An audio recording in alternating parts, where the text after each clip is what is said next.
എല്ലാവർക്കും നമസ്കാരം. എന്റെ പേര് വിനോദ്. എന്റെ സ്ഥലം മട്ടന്നൂരാണ്. ഞാൻ 10-25 വർഷമായിട്ട് പ്രവാസിയായിരുന്നു. എനിക്ക് ഷുഗർ പിടിപെട്ടിട്ട് ഒരു 25 വർഷത്തോളം ആകുകയും ചെയ്തു. പാരമ്പര്യമായിട്ടുള്ള ഷുഗർ ആയിരുന്നു. അപ്പോൾ ഹൈ ലെവലിലായിരുന്നു ഷുഗർ, 450-500 ഒക്കെ ആയിരുന്നു. അപ്പോൾ ഗുളിക മാറ്റിയിട്ട് ഇൻസുലിനാണ് ഉപയോഗിച്ചുകൊണ്ടിരുന്നത്. ഇടയിലാണ് എൻ്റെ സുഹൃത്തിന്റെ നമ്പറിൽ ആരോഗ്യപരമായ ഗ്രൂപ്പ് കണ്ടത്. അതിൽ ഐക്കോഫി എന്നുള്ളൊരു പ്രൊഡക്റ്റിനെ കുറിച്ചിട്ട് വിശദമായിട്ട് അതിൽ കേൾക്കാൻ തുടങ്ങി. നിരന്തരമായ ഓരോ വീഡിയോസ് ഞാൻ കണ്ടു തുടങ്ങിയപ്പോൾ അതെന്തുകൊണ്ട് എനിക്ക് ഉപയോഗിച്ചുകൂടാന്നില്ല ഒരു തോന്നലുണ്ടായത് കാരണം ഞാൻ ഐക്കോഫി ആ സുഹൃത്തിന് ഫോൺ ചെയ്തു സംസാരിച്ചു.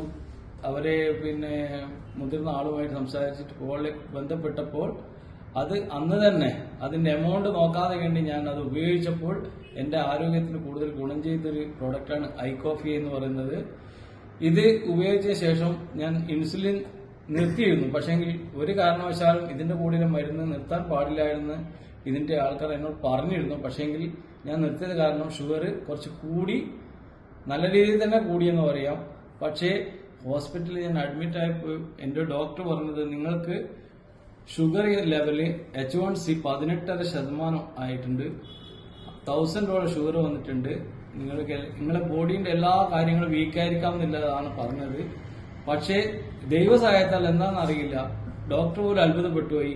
നിങ്ങൾ എന്താണ് ഉപയോഗിക്കുന്നില്ല കാര്യം, നിങ്ങൾക്ക് എല്ലാം നോർമലാക്കാൻ വേണ്ടി പറ്റുന്ന അസുഖമേ ഉള്ളൂ, ഇതെന്താണ് നിങ്ങൾക്ക് പറ്റിയെന്ന് എനിക്ക് അറിയില്ല. എന്റെ 30 വർഷത്തെ ജീവിതത്തിനിടയിൽ ഞാൻ നിങ്ങളെപ്പോലത്തെ രോഗിയെ കണ്ടിട്ടില്ല എന്നാണ് പറഞ്ഞത്. പക്ഷേ ഒരു കാര്യം സത്യം ഞാൻ പറയാം, ഡോക്ടറോട് സംസാരിച്ചിട്ടില്ല. എന്റെ മനസ്സിൽ ഒറ്റ ധൈര്യം, ഈ ഐക്കോഫി എന്നുള്ള പ്രൊഡക്റ്റ് കഴിച്ചുകൊണ്ട് മാത്രമാണ് ഞാൻ ഇന്ന് നിങ്ങളുടെ മുന്നിൽ ഈ വീഡിയോയിൽ സംസാരിക്കാൻ കാരണം. തീർച്ചയായിട്ടും ഇതുപോലെ എന്റെ അനുഭവമുള്ള ആൾക്കാർക്ക് ധൈര്യത്തിൽ വാങ്ങി കഴിക്കാൻ വേണ്ടിയിട്ടും ഒരു സൈഡ് എഫക്റ്റും ഇല്ലാത്ത നമ്മുടെ ആരോഗ്യം നിലനിർത്താൻ വേണ്ടി പറ്റുന്ന പ്രൊഡക്റ്റാണ് ഐക്കോഫി.